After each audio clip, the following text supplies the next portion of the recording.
Well, since my early days as a postgraduate student, I've focused my research attention specifically on human migration. But why? Now, I'm going to go through very briefly as an introduction the three reasons. First, personal experience. Second, pragmatism. And thirdly, intellectual reasons. Personal experience. I've been a migrant. And I don't just mean in terms of getting on an airplane and jetting across to another destination. But I left my country, Scotland, following that old migratory route to Canada, but not by plane. I don't think I could have dealt with a transition just in a matter of hours. But in the second last year, when migrant ships were crossing the Atlantic. And so you can see here the tender going out to the big ship that took me across the Atlantic. And in the background you can hear the skirtle of the pipes as the lone piper plays, "Will ye no come back again?" And it was a journey of 5 days in which one had left an environment with which I was familiar and going to an environment that I knew nothing about. It was almost like a vacuum in which we had little courses. This is what the money looked like. Be careful of your Glaswegian sense of humour. Canadians may become upset. I don't think you have to have been a migrant in order to understand and to study migration, but it helps. As you can see from this picture, I have been a migrant. And so that is, for me, a reality. Well, what about pragmatism? In 1960, the American sociologist Dudley Kirk, in his address to the American Sociological Society, had concluded that internal migration, in particular, was the stepchild of demography. And what he meant by that was that given relative to the attention lavished upon mortality and fertility, internal migration had been marginalized. Well, ladies and gentlemen, I think in the last 55 years, since Kirk made that statement, migration has been lavished with research attention. But in that time, a gap existed, and so it seemed to me natural to try and fill that gap. But now, as I've said, it's a richly endowed part of research. And I think that we cannot regret that trend, but it has given rise to some problems. And one has been the reification of migration itself, an essentialization of migration into something that is more illusionary than real. And I'll try and explain that in the main part of my speech. And the last part, intellectual reasons. The father of modern migration studies is Ernst Ravenstein and his Laws of Migration that were published in 1885. But for me, more significant was a paper that was published just 8 years later. The paper of Frederick Jackson Turner and his Significance of the Frontier in American History. And let me quote in full one of the inspirational paragraphs. "Stand at the Cumberland Gap." And I should stop and just explain the Cumberland Gap was that pass in the Appalachian Mountains that allowed the white settlers to move westwards. Until they had discovered the Cumberland Gap, European settlement was concentrated along the eastern seaboard. But once they discovered the Cumberland Gap, the way was open into these vast interior plains and all the way to the west coast.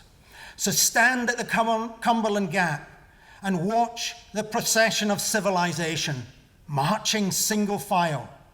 The buffalo following the trail to the salt springs, the Indian, the fur trader and the hunter, the cattle raiser and the pioneer farmer. And the frontier has passed by. Stand at the South Pass in the Rockies a century later and see the same procession with wider intervals. Now, people don't write that way anymore, perhaps with good reason, but they don't. The fact that Turner got many, if not most, of his facts wrong, I think, is beside the point.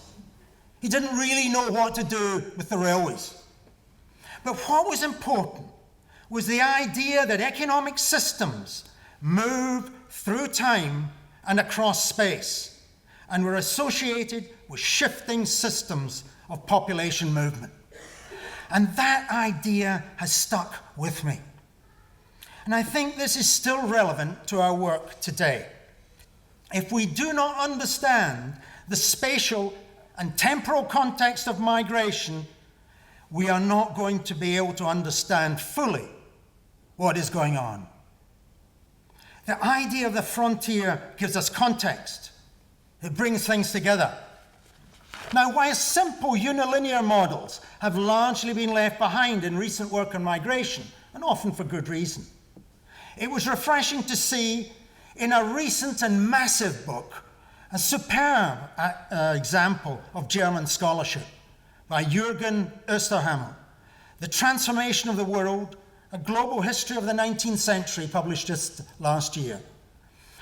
The frontier was one of the key lenses that Oesterhamel uses to illustrate how the social transformation came about. And deep among the many footnotes of that massive work is this footnote that says, probably the most influential text to have been written by an American historian was Frederick Jackson Turner's The Idea of the Frontier. And you will certainly see echoes of this idea in my own interpretation of migration. Okay, well, let me move on. Let me start with the basic reality. How many migrants are there in the world? Well, this is the number we use. It's a number I'm sure many of you have been told. 232 million international migrants in 2013. This is the gold standard. It comes from the United Nations. It's the best we've got, and we all work with them.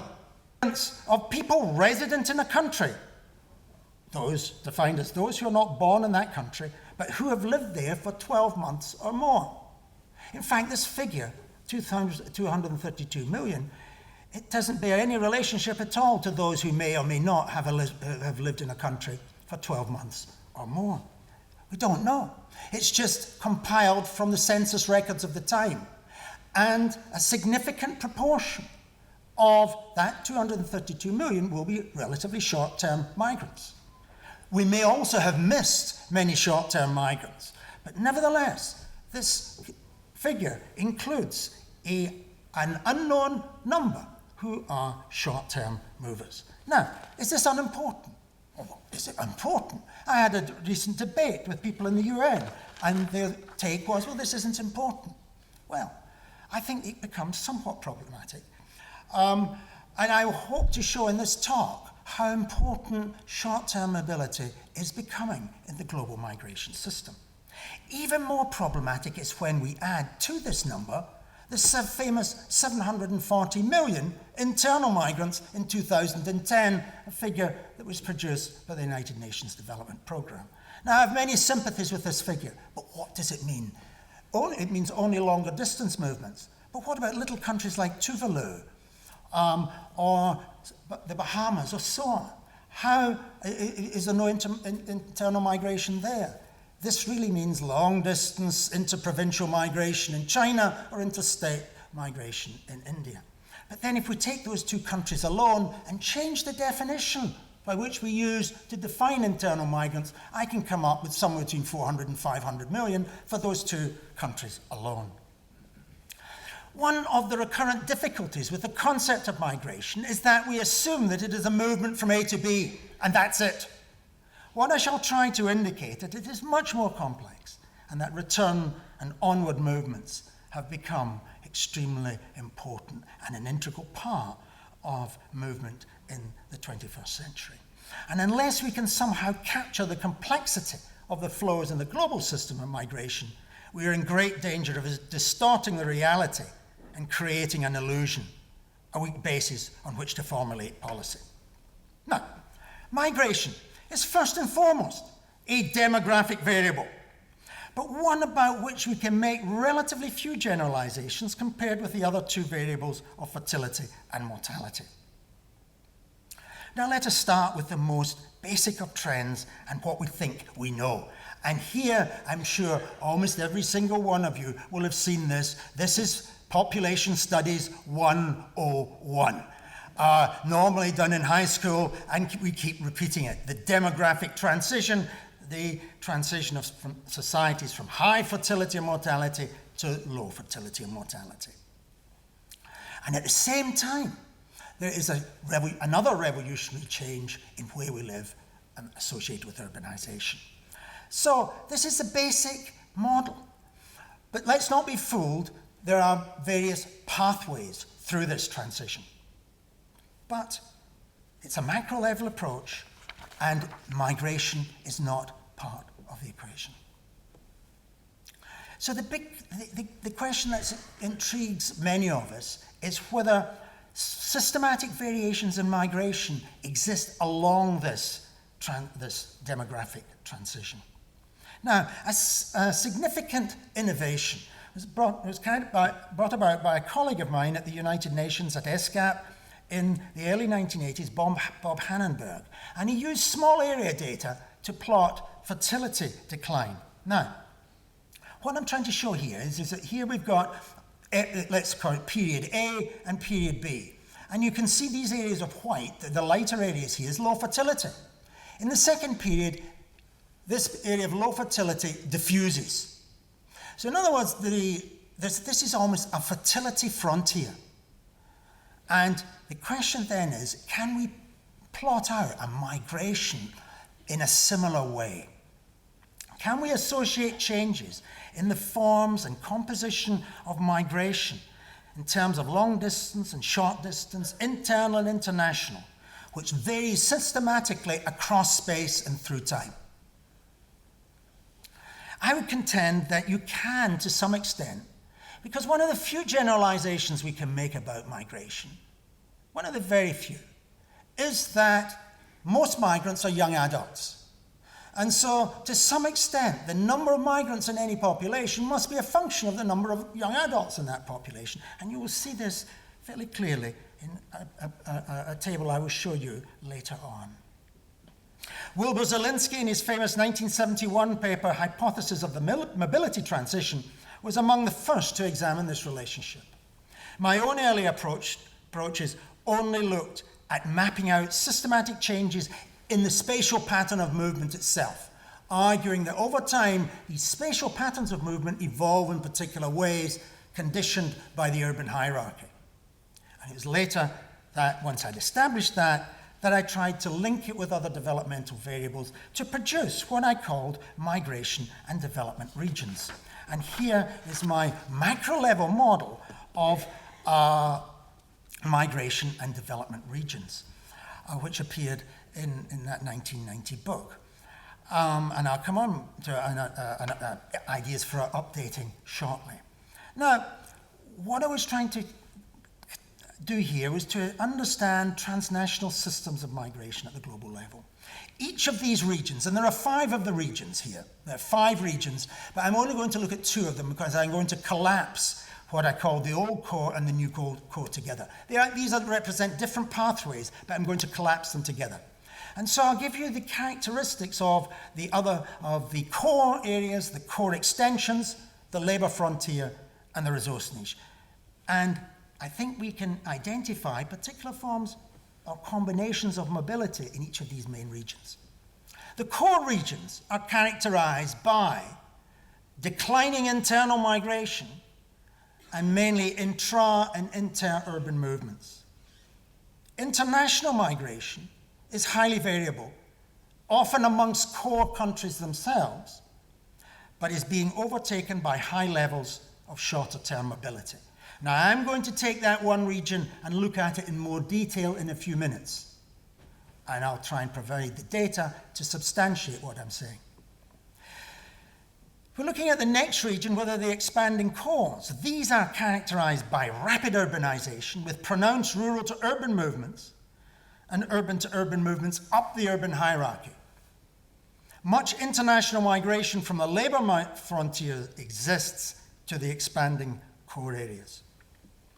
The labor frontier, the third of these migration development tiers or regions, the labor frontier is characterized by some rural to urban migration within the tier, but internal migration within the region is still dominated by rural to rural movements. Significant international migration, circular and longer term, to both core extensions and some core tiers exists. In the resource niche, which covers most of the area of this map, the migration is characterized by complex patterns of rural to rural circulation.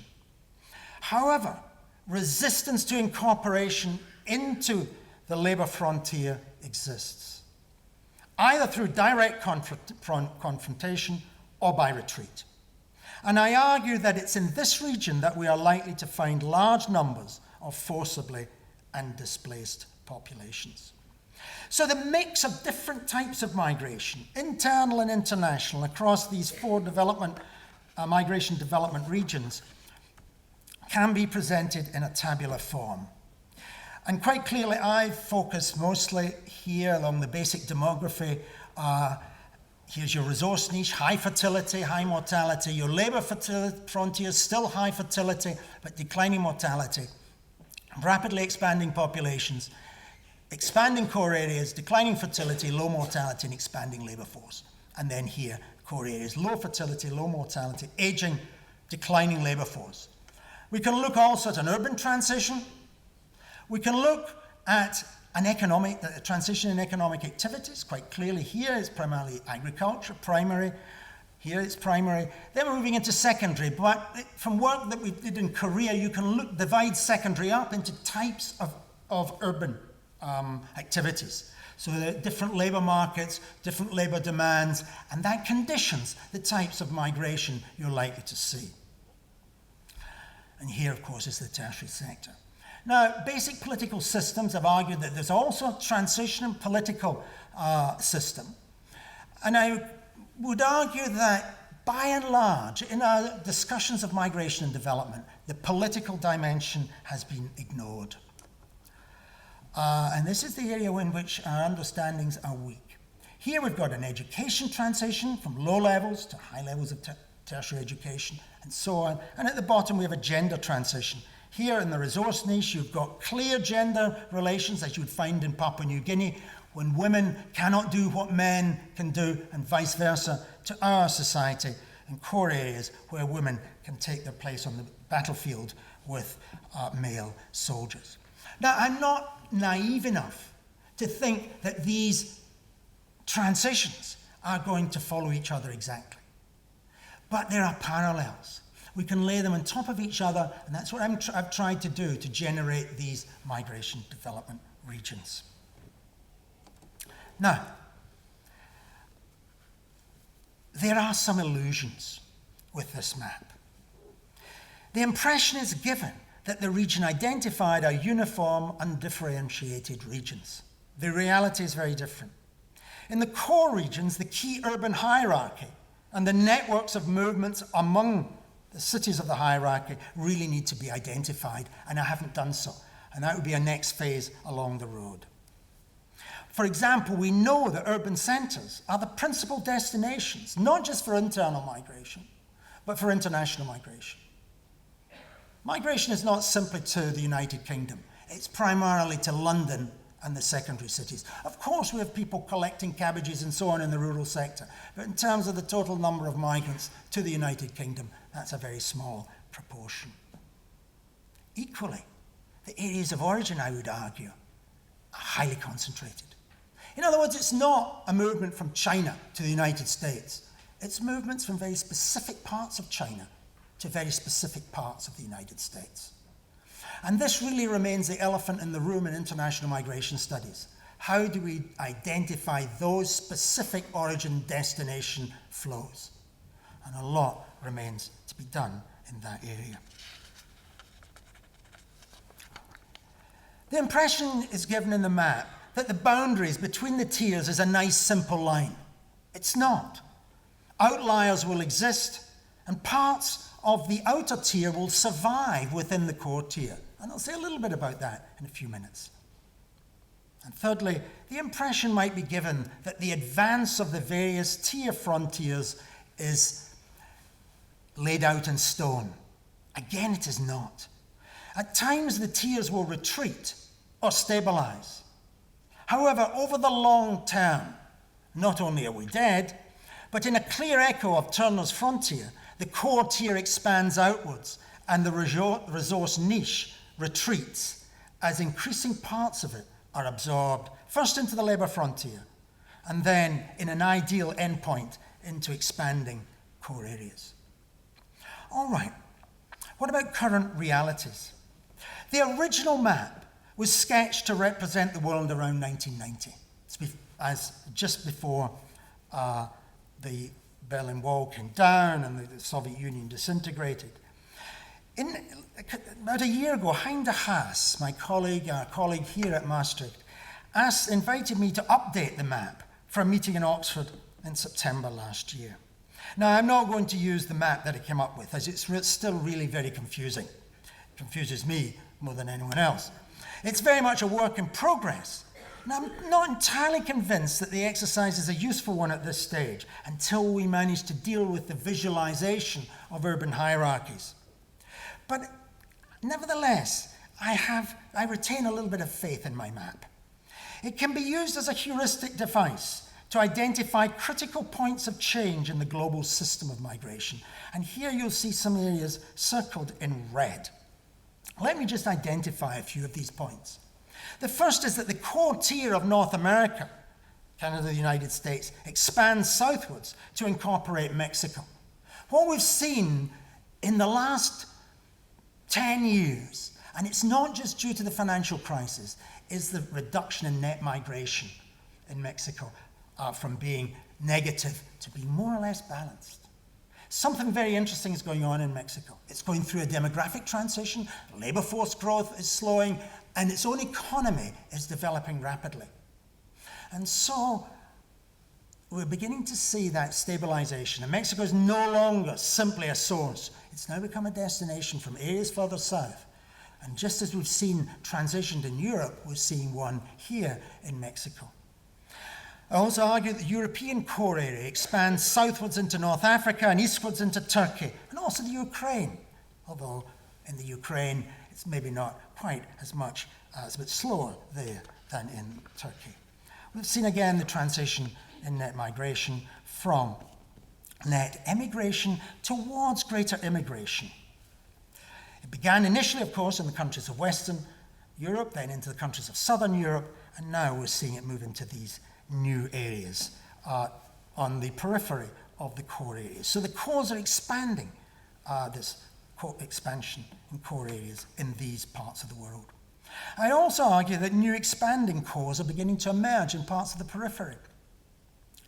Even in those areas that were once classified in this map as the resource niche. And one of the areas I find particularly fascinating is Iran.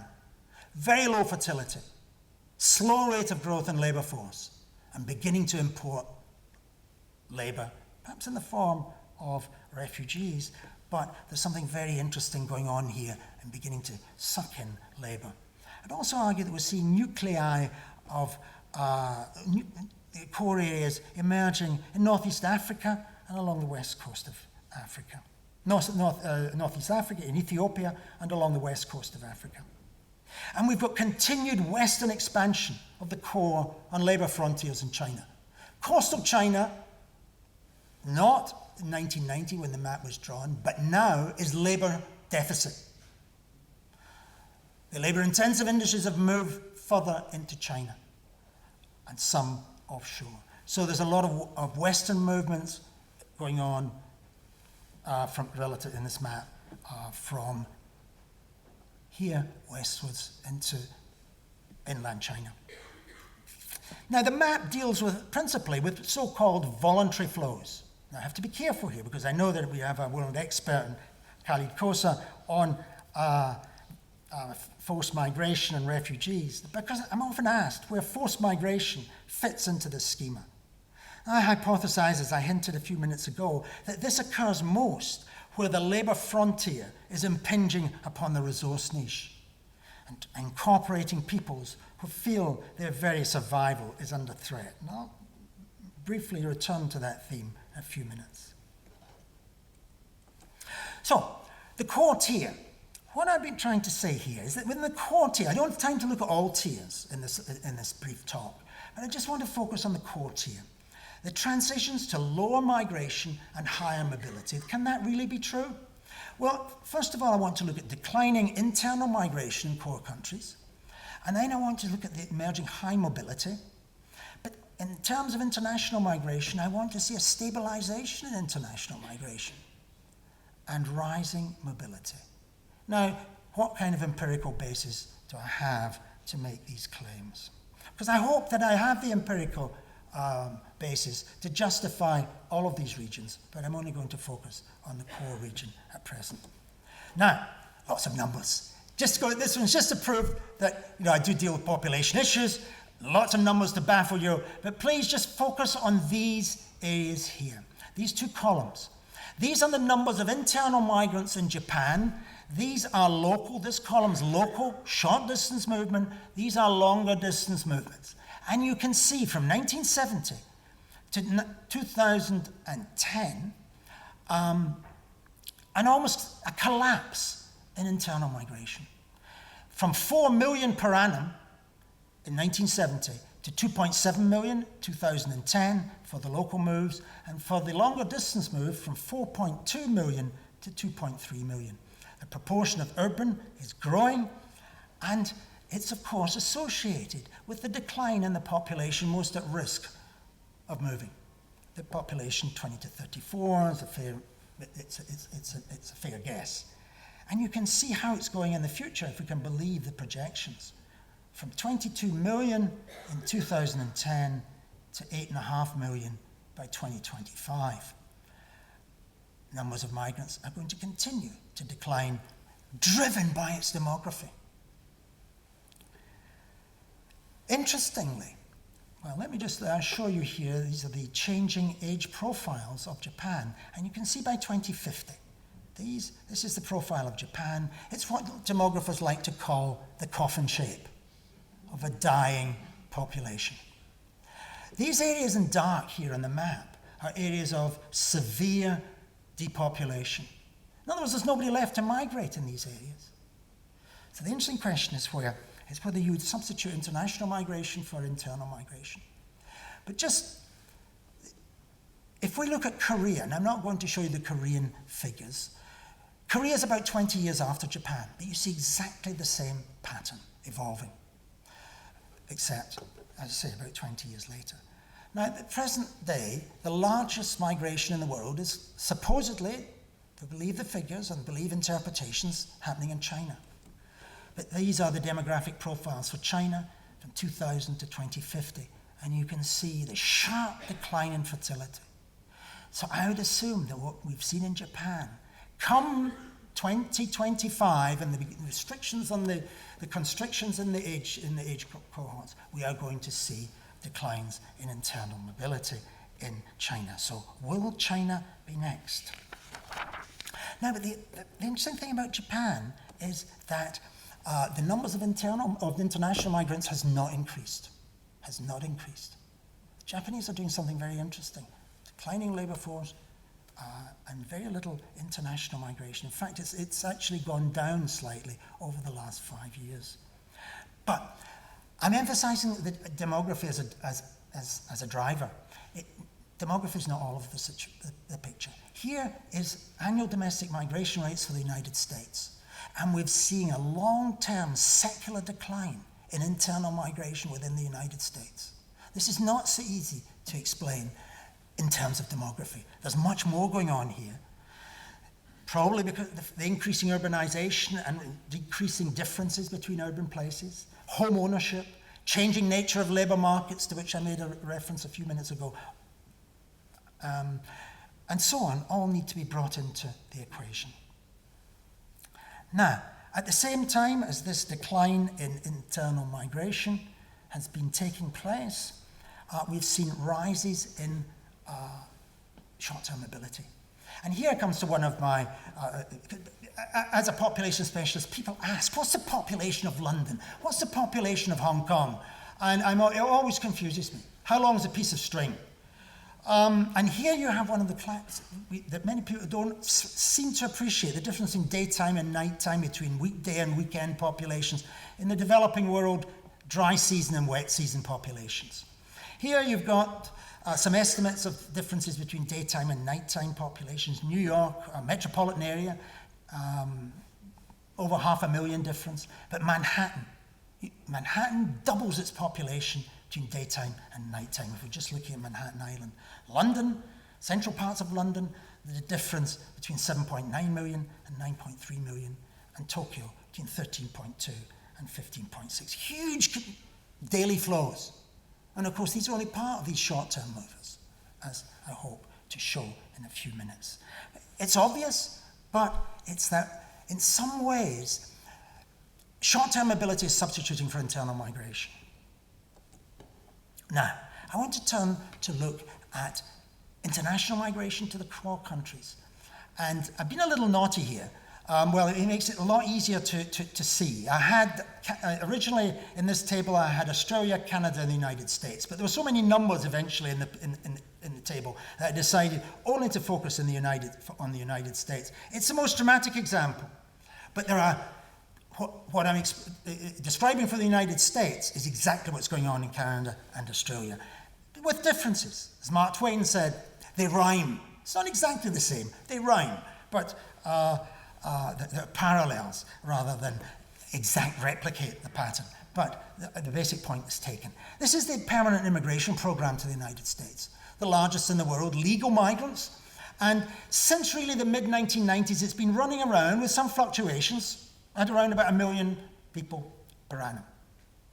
Now, what I want to do is to add 2 other lines to this chart in the next table.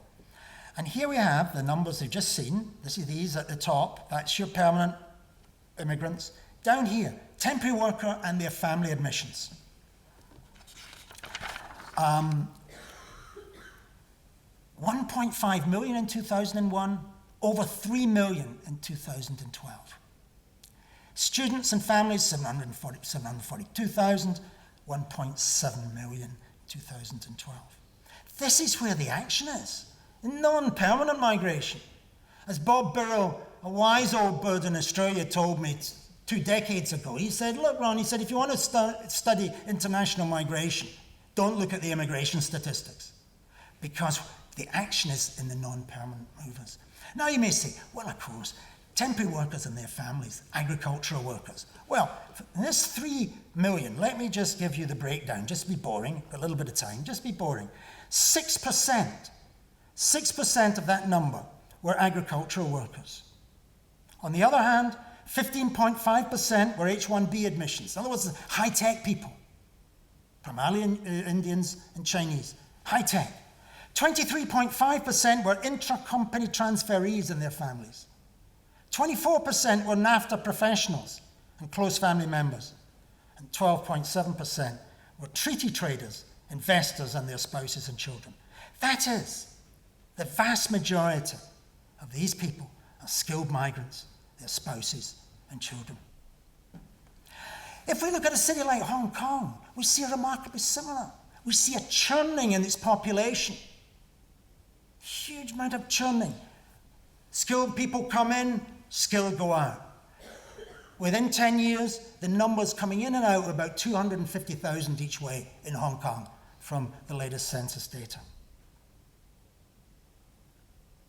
What we are seeing is a rise in international population mobility compared with migration. We are, and I'm sorry Stephen Castles and Hein and Mark Miller, I'm sorry we're not in an age of migration, we're in an age of mobility. The mobility of what Leslie Sclair calls the new transnational capitalist class. Now, just before finishing this section, let me just make a few very brief observations on the patterns in the lowest tier, the resource niche, or the regions of refuge.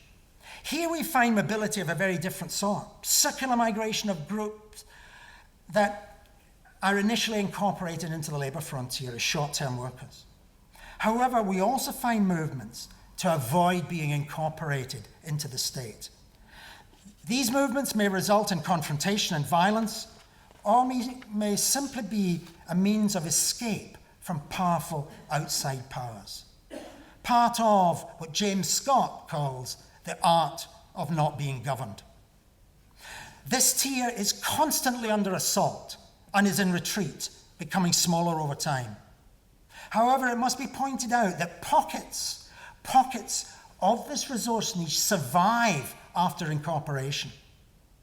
These are aging, depopulating areas with little immigration and with relatively low levels of education that will eventually either disappear or be reinvented as recreational niche for metropolitan elites. Think Scotland, the northern part of Scotland, but there are other parts of the UK as well. During this transition, these areas tend to be intensely conservative in the electoral policies of the day. And it's interesting to look at a map of UKIP in the UK. They feel that their way of life is under threat from forces beyond their control. They have been marginalised in their own country. So I think there's a policy implication here that integration policies, which are generally designed for immigrant groups, need equally to be aimed at local population. Now, let me just very quickly look at some illusions of migration. Perhaps the greatest illusion about migration is that it is driving the change, that migration is driving development. Yet migration is primarily the consequence of wider economic, social, and political transformations. It is an illusion that we can manage migration by simply focusing on the migration itself. The migration is essentially an indicator of wider change. And I hope my map of tiers, of these migration frontiers, shows how migration is responsive to those changes. The feeling that people have is that what needs to be done is to control migration, either by stemming the movements to cities, in the case of internal migration, or by stopping so much of the so-called south to north migration to Europe in particular. The focus tends to be on migration itself, and I think that comes from that point I initially talked about, the reification of migration. We focus on migration and try to control it. We don't look at the factors driving the migration in the first place. Now, I'm going to skip the next one out of time, but I want to come now to one of the illusions, I think, or at least one of the realities. This reality is quite clearly that declining labour force. These show the population projections, 15 to 64, which is the labour force, 2010 to 2050. For Eastern Europe, you see a 30% decline. Northern Europe, interestingly, is more or less stable. Southern Europe, 22% decline. Western Europe, 10%. The United States, exceptional. The United States has managed its demography and its immigration more successfully, perhaps, more successfully. And you'll see the point I'm going to just make in a minute. Russia declining by 27%. Interestingly, China by 15%. We're already talking about China as a country of immigration. Fertility quite clearly drives this.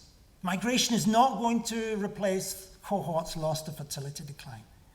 But interestingly, the migrants are making a not insignificant contribution to this, to our births.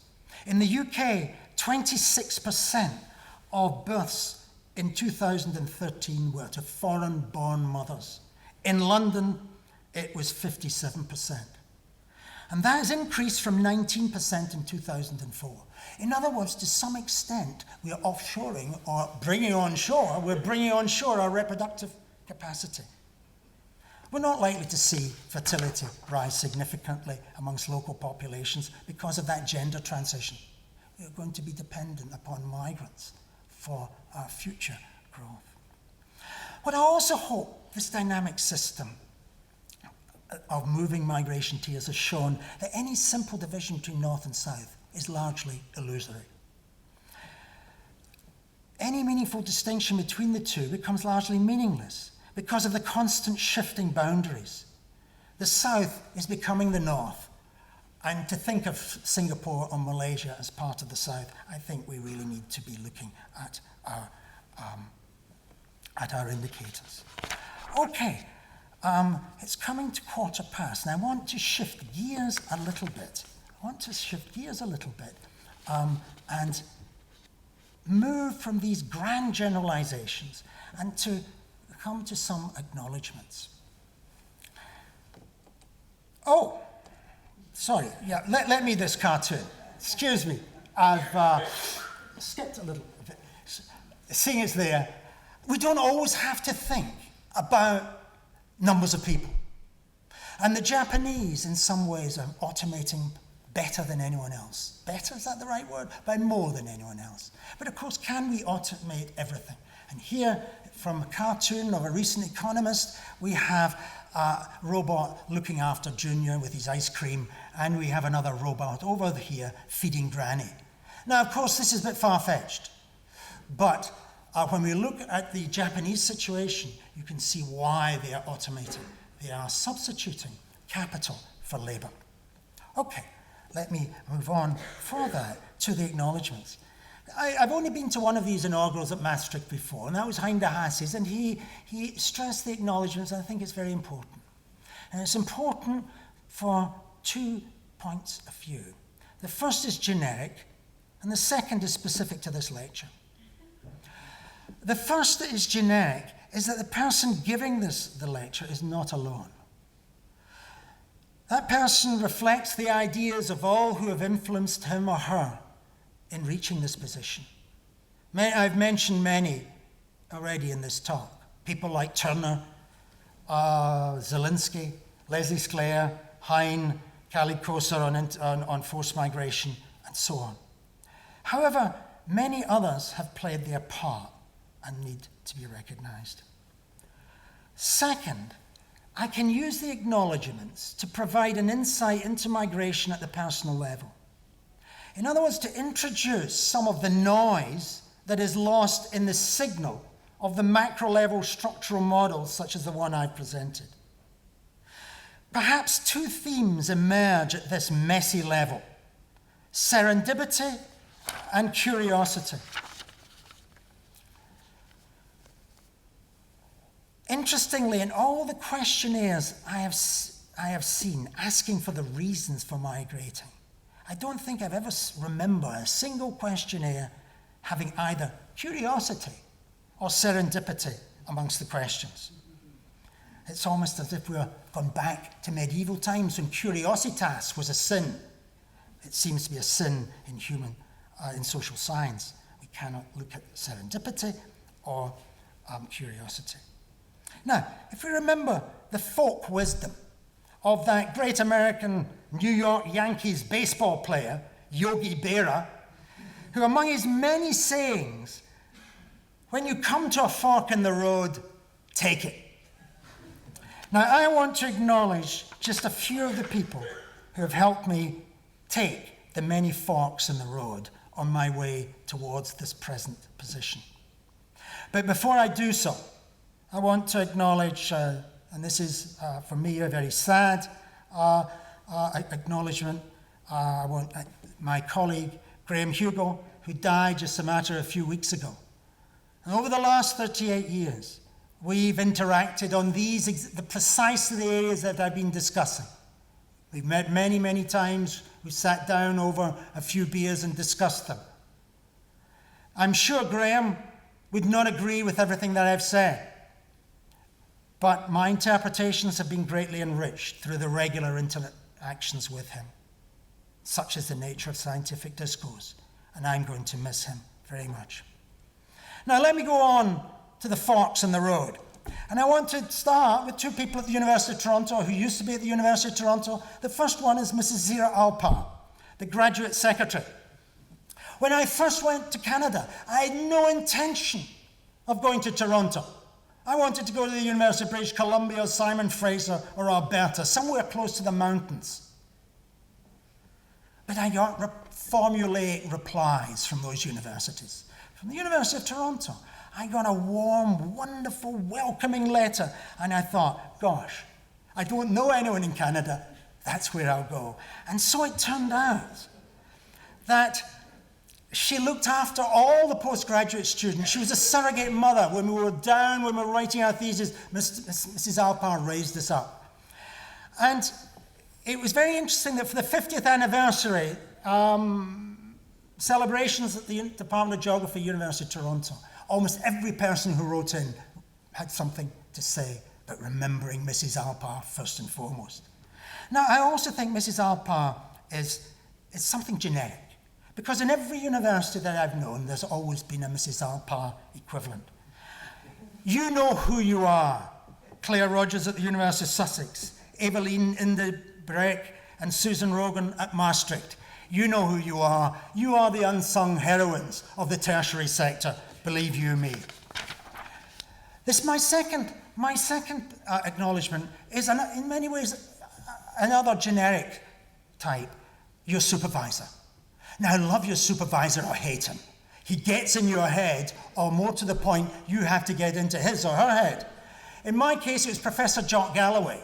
He was a historical geographer of colonial Brazil, expert in sugar and in slavery. And he was supervising a thesis on contemporary Spanish America, on the impact of migration on minority communities in the Andes. We had almost nothing in common. And yet, I owe him a profound debt of gratitude, because he taught me how to approach a problem logically. He taught me how to think analytically and critically. Lessons that I hope I've learnt to this day. And I owe Jock an immense debt of gratitude. Now, forks in the road. Two key forks in the road here. On the left, Professor Harold Brookfield. He facilitated my transition from Latin American studies to Pacific studies. Trained as a Latin Americanist, I had hopes of getting a job in Latin America. Somebody came to give a lecture at the University of Toronto who represented Peru, and at the end of the lecture he said, "Change of government, the job you were going to is gone." Oh, I've lost my job. I was depressed in the coffee room next morning, and somebody threw this tiny little piece of paper at me. Job in New Guinea. What do I know about New Guinea? It sounds interesting. Curiosity. And my supervisor said, "Look, Harold Brookfield set up the New Guinea Research Unit. Why don't you go up and have lunch, see if you can have lunch with them?" So I did, and he invited me up, and I spent the day with him in Montreal. At the end, and he did write me a letter of reference. It was 4 lines long. I saw it many years later. It said, "Don't know much about this chap, seems very good. I recommend him strongly for the post." And so I got from Latin American studies to Pacific studies. And the gentleman on the right is Selvaratnam. When I was in New Guinea, I helped Selvaratnam on a project for the UN. And when he went back to Bangkok, there was a job in migration as a migration expert. Oh, I know Skeldon. So he facilitated my transition to 21 years of researching and, most importantly, living in Asia. So a great debt of gratitude to those two key forks in the road. Now, another couple of people who are extremely important, and bringing it up to date very quickly. If you've been outside the United Kingdom, as I was for 33 years, your chances of getting back are almost minimal. But Professor Tony Fielding, when I wrote to him, he was curious. And he opened the side door at the University of Sussex for me. Not the front door, but the side door. And I'll never, ever forget that. He gave me the opportunity to get one foot in the door, and you should never do that with a Scotsman. Put one foot in the door. And then I bumped into Professor Richard Black, who saw, here's somebody who could help us with our research. And he didn't want to go up to the Home Office for 8:30 one morning. So he said, "Ron, could you go up and argue our case?" He didn't want to get up that early, especially after the bonfire night in his hometown of Lewis. And so I went up, and fortunately we got the grant, and really everything else is history from then, because from there on I got into the Sussex Migration Research Unit and the subsequent research, which allowed me to meet the last person, the only person without a name because she doesn't need one. And that is Melissa Siegel. And I first met Melissa in November, I think it was, 2007. Is that, I think, somewhere around about there. December 2007 at a meeting in Utrecht, at which Hein was also present. And I'm sure Melissa already had a plan at that stage, but I wasn't aware of it. We next met at a meeting chaired by Khalid in Geneva in November 2011. And I remember I was totally preoccupied because there's an air traffic controller's strike that night, and I needed to get back to the UK, and I was walking along, and suddenly there was this wave of energy. And there was Melissa. Ron, I've got these part-time positions at Maastricht. Are you interested? And the rest, as they say, is history. But I feel immensely privileged to be part of such a young and dynamic team. And thanks to all of you who've given me the opportunity to learn new things about parts of the world I knew little about. And the last slide, the last acknowledgement is, of course, migration is a demographic variable. I keep emphasizing this. Migration, fertility, mortality. But there's an intervening variable here, and that's nuptiality. And of course, the last and greatest debt of gratitude is to my partner, spouse, wife of 42 years and running. She has accompanied me in all our many migrations. Sometimes I've been the trailing spouse, sometimes she's been the trailing spouse. But to her, I owe the greatest debt. And so do you. Any of you who've read any of my papers owe her a debt because she is an editor. And so any ease that you might have felt in reading my scripts have been due entirely to her. So, Mr. Chairman, I know, I thought I had an hour, but I know I've just almost run out of time. What have I tried to do in this lecture? And I think the following points can be extracted. First of all, the need to improve the basic measures of our reality and to improve our understanding of what the numbers mean. We still have a long way to go in this regard. Secondly, the need to place our studies of migration in a broad framework that provides us with a context in which specific migrations are occurring. The time and space approach gives one example of such a framework. The emphasis on a framework should cause us to broaden the focus of our work. I feel that there has been too great a concentration on the narrow, and we are in danger of losing sight of what the really big issues are. Let us heed the words of the great American sociologist Charles Tilly, and not be afraid of big structures, large processes, and huge comparisons. This means that we need to move away from a focus on migration itself towards the factors that generate the migration in the first place. And quite clearly, what I've tried to emphasize, fifthly, is that we need to move away with a preoccupation about longer-term movements to incorporate shorter-term movements. Let me end on a final enigmatic note.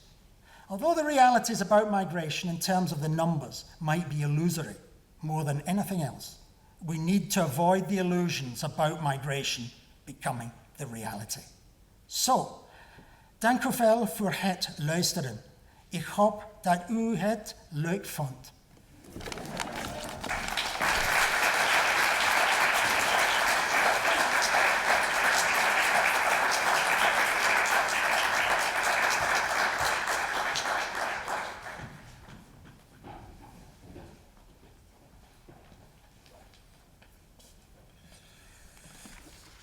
Thank you very much, Ron. This was a great lecture, and I think it is also fitting, as I mentioned to you before. I will write a little note to my colleague in Sussex, the Vice Chancellor there, to indicate that we are migrating some of their professors to Maastricht here. And as an alumni of Sussex, I'm sure he will be very pleased. I don't know, I assume that he will be very surprised to hear this.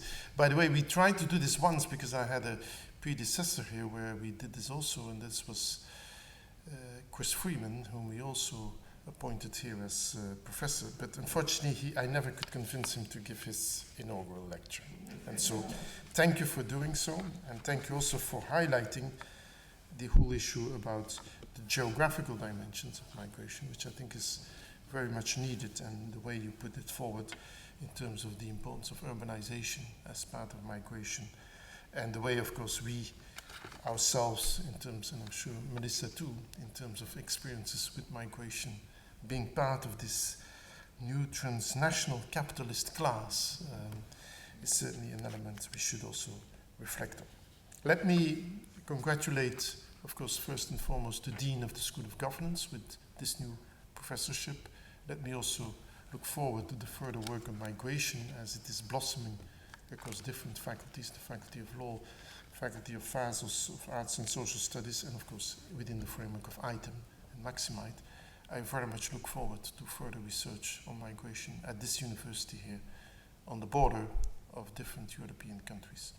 So thank you very much, Professor Skeldon, for this inaugural lecture, and may I now invite all of you to congratulate Professor Skeldon in the Refter, where there will be a short reception. I close this session. Thank you.